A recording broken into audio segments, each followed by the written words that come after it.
insan Tiflis Müsəlman Əmirliyinin tərkibinə daxil, bunu qarışdırmır. Tiflis, ay sağ ol, burada cümlə yanlışdır. Yanlış deyərək çaşdırmaq üçün verilib. Tiflis Müsəlman Əmirliyi ilə bağlı gəlin bir şey aydınlaşdıraq. Deməli, Tiflis Müsəlman Əmirliyinin nə zaman yarandığını deyirik. Ay sağ ol, 8-ci əsrin 30-cu ilində. Bəs yaxşı, sizə sual verilsə ki, bunların ərəblərdən asılılıq bir dövrü var idi. Neçənci ildən götürürük, mübarizə aparırlar, asılılıqdan çıxır.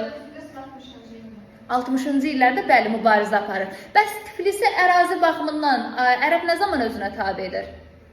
644. Bəs yaxşı, Səlcuqlar Tiflisi nə zaman özünə tabe etmiş olur? 1054-cü ildə.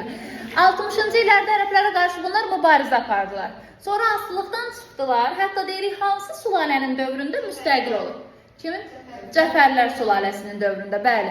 Sonra deyirik, neçənci ildə olan döyüşdən sonra artıq 1121-də nə baş verdi? Didqori. Didqoridə kim məğlub oldu? Aha, 1122-də nə olmuş oldu?